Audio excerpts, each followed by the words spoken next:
On this episode of Real Wins, we welcome Tori to the show as we dig into her experience at the property level and how the right brand positioning makes all the difference. If you find this and our other episodes helpful, please like and subscribe on YouTube or your preferred podcast listening app. Let's jump right into the episode. All right, welcome back to another Real Wins. Mike, it's nice to see you again. And Tori, our very first guest here on the Real Wins series. Excited to have you both with us. I'm fired up. Our first guest on Real Wins after we've been talking about it for quite a while. So welcome, Tori. Thanks for having me. What an honor to be the first. So one of the things we normally do is sort of spitball and give each other a hard time, Tori. Don't want to do that to our very first guest, but what's new in your world? What can you tell the listeners and viewers about something that's happening for you and in your world these days? Oh boy, sit down. Well, just relocated from the DMV area down to Augusta, Georgia. So if there's any Masters fans out there, right in your backyard. So that's been really eye-opening. You know, when you're in the industry and you move, you think you're immune to like all the things that could go wrong, but you're not. And everything did go wrong. But now I'm here and settled in and excited to be here. Yes. And you have a lovely new backdrop, which I think is splendid. So you've made it. Everything's good. Yep. And life rolls forward. So I'm glad that you're settling in. Sort of looks very much like Georgia there for some reason to me. I don't know why that is or if that's true, but it looks like Georgia. Yeah, we picked a really great neighborhood. We're in a subdivision closer to Evans, which is like a suburb, and it's very nice. I'm extremely pleased with the house we chose. Well, great. That's great. Yeah, the houses is like the majority of the battle, right? So I'm glad you're getting settled in there. Well, this episode we're gonna do something a little different. Obviously, we have you as the guest, Tori. Welcome again. What we want to do is pull in other voices into this whole multifamily craziness that we all live and breathe week after week. And for your position specifically with our team at Authentic, you're really focused on growth content and growth marketing, which I think is a really important role these days in multifamily, and probably the majority of folks don't even really think about that. But you have a unique perspective in that you've worked both on the agency side and you have worked on the property level. And so what we want to talk about today is how to really put together a property position and sort of message and brand that renters resonate with, that they really enjoy. And you bring some really unique perspectives because, again, you see both sides. You've been a renter, you've been on site, you have the battle stories, which we don't necessarily need. Well, we could go into those because that would be kind of... Yeah, those are very entertaining. I'm going to love to dive into this with Tori because one of the things I always say and talk about, and we've talked about this, is like being close to the renter, to the resident, and getting that kind of feedback and actually seeing what resonates is super useful and helpful. So the fact that you have that kind of background, Tori, is going to be awesome to talk about. Yeah. Well, thanks for having me. Well, let's jump in. So I'm curious if you've ever received feedback that changed the way that you think, substantially shifted the way that you think about property positioning. Oh, for sure. So thinking back to my time as a leasing and marketing manager, when I was pretty green, still in school, I remember sitting with my property manager, and our idea of marketing was sending cupcakes to the Cleveland Clinic and a note, right? And I remember feeling like I really did something, but that's really, a part of marketing. It's something that I think a lot of site teams, fall into, is that guerrilla style marketing. And, it's more tongue in cheek, but gutting onto the agency side, 2 years after that experience, I really was able to understand deeply the strategy of consumer behavior. So the feedback that sticks with me, I probably think about it once a day, which I know sounds crazy, was I was 90 days in as a regional marketing manager, and my director sat me down and told me I wasn't strategic enough. And for those of us who lean on the side of perfectionism, that's terrible feedback for a marketer to receive. And I remember initially being like, oh, that's such a bummer. Like, I thought I was going to have a great review. I'm doing everything. I'm ordering the flutter flags. I'm making the pro formas. I'm responding to all the vendors. But really what I wasn't doing was thinking critically about what's 3 steps ahead of the tests that I'm doing and how is it going to affect renter behavior, prospect conversion journeys. And I think that's a trap a lot of people fall into, is you're so busy when you're on a small marketing team, you don't even have time to think really about that journey. You're like, I've got a million things to do. My hair's on fire. Like, I just got to get everything done. And that feedback lit a fire in me. And I suddenly became obsessed about the renter journey, psychographics, community data, CoStar data, social listening, you name it. And, it was just hugely beneficial, and it made a pretty big impact. So, Mike, I think that's usually what you call marketing for marketing's sake. The first part of her story was very much like the trap that a lot of teams fall into, especially when they're trying to position the brand and create a brand experience. It's like, well, we better turn on social media and do some marketing things like put flags out because that's what you do, right? Really fascinating to hear that story because I think it really aligns with a lot of the themes that we talk about here. It speaks to a lot of the challenges that we hear from, prospective clients and things like that, where it's like, Tori, you're perfectly illustrating this idea that you're trying to do so many things, your hair's on fire, you don't really get a minute to step back and be strategic because that wasn't done in the first place. Maybe it wasn't set up. And not to speak to your personal experience directly, but this is what we see across the market in a lot of places. And, sure. And without setting up that full strategy with positioning, which we'll lead into in a minute, it's really difficult to catch up later, right? It's you're running around, hanging flyers in coffee shops and sending cupcakes and praying that someone's going to walk in the door because you've got a wavy inflatable man outside or something, right? So it's like just all these challenges erupt because this just typical scenario in the market right now, which there's a lack of investment and strategy and understanding how to go to market with the property in the first place. The other thing I'll say too is something that we've heard a lot lately, Tori, and I don't know if this might resonate or not, but when Mike and I have been able to visit on site recently, a lot of the feedback that we got when we asked the question, what do you sort of do for marketing? How do you position the property? How do you market to get people in the door? And got a lot of blank stares, honestly, where they didn't really know, they didn't understand how to drive traffic or drive awareness to the property, which has me thinking, obviously now you're working with us on the agency side, but in your experience, what do you see as the biggest problem with that property positioning and kind of the go-to-market strategy or prep today for a lot of multifamily properties? Yeah, I think it's two parts, in my opinion. The first is that how we market properties in the last 5 years has changed so much.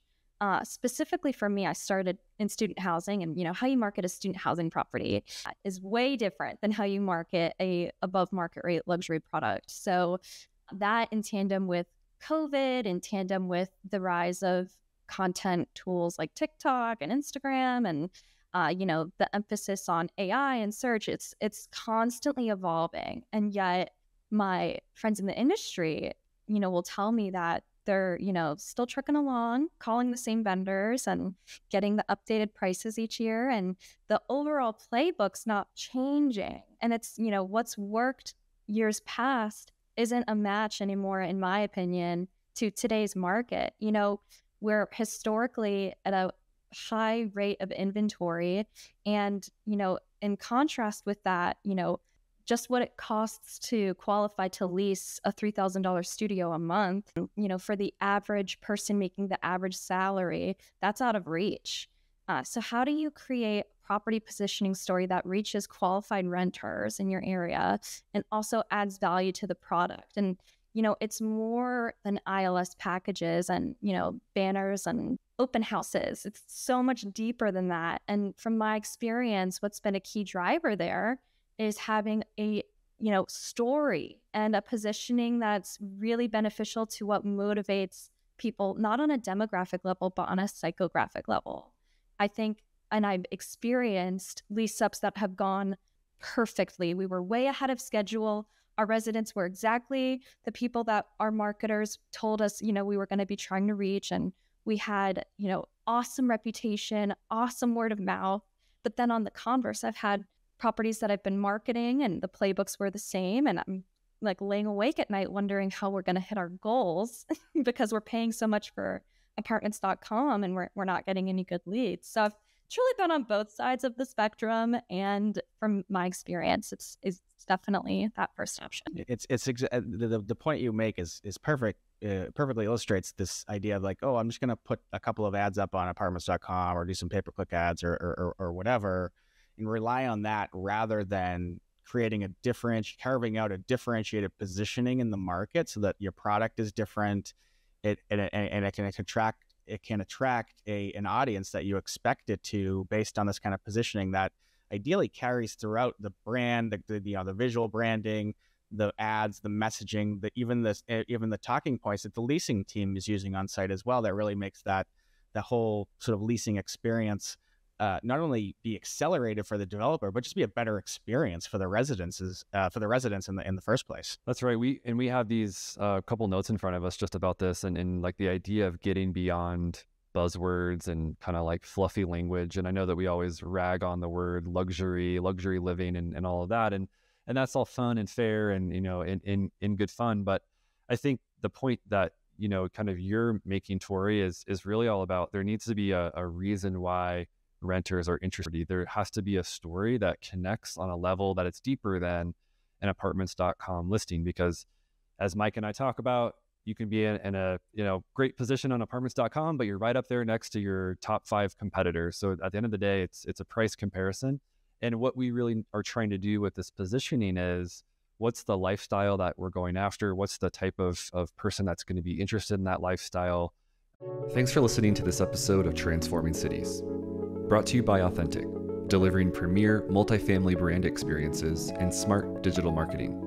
Authentic's proven approach accelerates leasing velocity, boosts rental rates, and increases long-term value. You can find out more at AuthenticFF.com. And by Charlesgate, the multifamily investor's secret weapon to help underwrite, go to market, and operate projects that generate market-beating returns. With an adaptive staffing model and on-demand leasing teams, Charlesgate empowers a better resident experience at an efficient cost structure for today's owners. Visit charlesgate.com for more. You had a great example here in some of the things you sent over to me before this conversation around a property that envisioned a specific lifestyle as a positioning, grounding positioning statement. Can you walk us through what that was and maybe why that made such a big difference? Oh, for sure. So that was my favorite project I've ever worked on. And until now, right, Tori? Property-wise, yeah. When I start talking about it, I think, well, you'll get the vision. I'll have to drop the link. But just kidding. It was a property that came to me at a time where I was like, I don't even know if leasing is for me. I'm just broke and I need a job and I'm burnt out and I want to enjoy what I do again. And I found the best property in our submarket. Their team, for whatever reason, completely left. Nothing to worry about there, but it was just me and a regional who came in and helped me until we got a team on. But it was called Church and State Apartments over in Ohio City. And the development team on that, just beyond creative. And, the standards were high. The research was well thought out. And really that I couldn't have asked for better developers to learn from. So Graham, VC, Marika, Shori Clark, and Michael Panzica, if you're listening, hello. Look at where I am now. But it was a cool building. And it was, well-researched, underdeveloped neighborhood. It's Hingetown. They really wanted to make it, more of a communal focus. And the psychographics that they'd found told a story that people we were going to reach cared a lot about sustainability, ethically sourced construction materials, LEED certifications, recycling.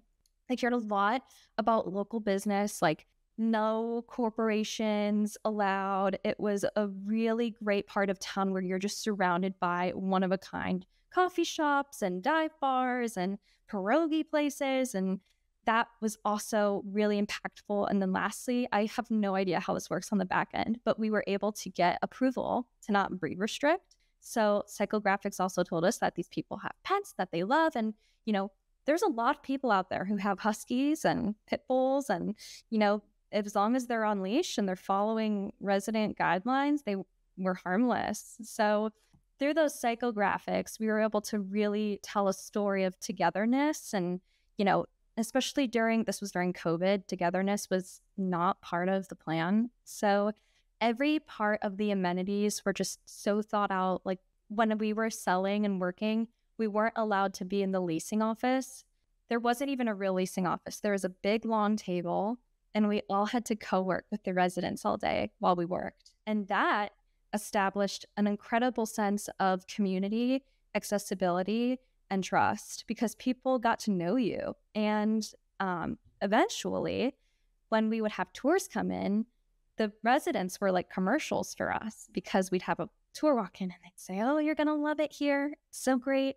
In addition to that, there's also a ton of partnerships that we'd had with these small businesses. Those small businesses had clientele that matched our psychographic criteria. So it was kind of a perfect storm of, this is not just a stuffy apartment building. We are sustainable. We are tasteful. It's, high end. And when you're leasing here, you're not leasing for some big faceless big box corporation. You're leasing from these two local entrepreneurs who are working really hard to develop the neighborhood. And it made a huge difference.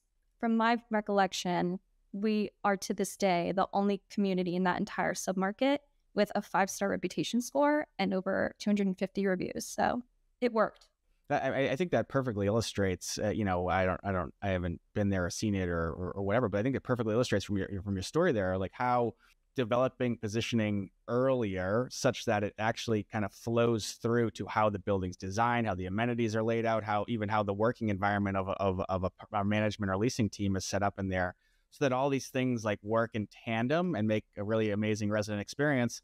And which, as you said, becomes its own sort of infomercial commercial for the building in its own right, not just so that reduces your ILS spend, that reduces your marketing costs, because it all was established and thought about, well positioned from the very beginning and built into the concept and into the operations of the property as well. Tori, we talk about it all the time that, there are these big boxed institutional builds and we see it everywhere. Every city in the country has these. And then you have these sort of boutique, cool, vibey, lifestyle-driven multifamily projects that just seem to feel different. And I think we all know what that is. Maybe we can't articulate it. I know that I've never really fully been able to articulate that like vibe and that feeling, and it's smell, it's music, it's textures and so on. But in your experience, I guess kind of to bring this idea home from a positioning standpoint, I know that some of those more boutique developers and mid-market developers are concerned that I'm never going to be able to compete with like the next giant 500 unit building that's coming in. How would you recommend that they think about positioning against those sort of larger incumbents across the country? Yeah, I mean, I always recommend anytime you're thinking of breaking into the market or putting up a building, you should go do a Saturday of tours as if you're shopping for someone you love. Maybe it's your sibling, maybe it's your partner, and put your goggles on. It's one thing to do a competitor analysis and get the percentage occupied and leased and what the specials are and what their unit count is. Those are important for sure, but it's so much more impactful from my experience to connect with the buildings. And you have to think critically, egos aside, ways they would outperform your product and why, ways that your product would outperform theirs and why. Why would you want someone you love living there? Why wouldn't you? In addition to, who are their local partnerships? What does their website look like? And you can very easily, when you think of the property name, the tagline, the lifestyle, find a key opportunity to be different, because all of those big buildings for the most part are very similar. Even if they're called something else, they've got the same website, the same typography, the same value prop, different stock imaging. And that's just what I've witnessed over the years. Nobody come for me, please. I have leased very short term at a big box corporation, and I immediately knew that it wasn't a fit for me. I really love those boutique communities that fight the good fight to be different. And, at the end of the day, there's going to be renters out there who want the best price and the biggest special. But I'm of the mindset that if you're in the business of boutique above market rate buildings, those aren't your clientele. Those people, thinking about psychographics again, they value that renter experience, that resident feeling. And, what does it mean to say that you live there? I remember when I was back at Church and State, I was out with some friends. Somebody was like, oh, what do you do for work? And I said, oh, I work over at Church and State. And they were like, that's my dream apartment building. We were in a city. There's 100 apartments to choose from. But because we were different, we didn't have the nicest appliance package. We didn't have a, rooftop infinity pool and a huge techno gym. We were just different. And we were very strategic about it. Branding was so strategic that, people had that value perception and it worked. So I would say, dare to be different, do the research. And if, it sounds like a lot of work because it is, there's, people like Authentic who base their entire business model off of differentiating properties that, are going to stand out in a crowded market. Tell me about this gym. I'm really curious about this this gym that you mentioned. The techno gym? I have not seen a techno gym in a while, or maybe ever. I can't name drop. Every big building that I have visited or toured at, they've got the huge wall of techno gym equipment. And maybe they've got like an escalator and treadmill, and there's like a Peloton bike tucked away in the back because you're not supposed to have those in residential buildings, but we all do it. And then, our gym was like one of everything and a Lululemon fitness mirror. And people didn't care because that was part of the togetherness. When I was leasing in Washington, D.C., there were, psychographics that were ignored and psychographics that really worked to our favor. One of them being the culture of where do you work? That's a huge part of living in DC is, networking, and you can't go anywhere without somebody asking you if you Capitol Hill. And then also DC is at the time was voted the #1 most loneliest city. So there's all these big buildings out there that are like, vinyl wood flooring and, climate control and floor to ceiling windows. And, our proposition was that, we host a ton of events and you can make friends and network, which world's loneliest city, if you're here for work, which usually people are, that, went way further than the buzzwords and the fancy stock images. So no, it makes perfect sense. I think the idea of positioning a property in some ways counterintuitive to how, competitors are doing it makes a ton of sense. If everyone's doing luxury, no one's doing luxury. What does it even mean? It's just a buzzword, it just becomes washed out. And so how can you stand out?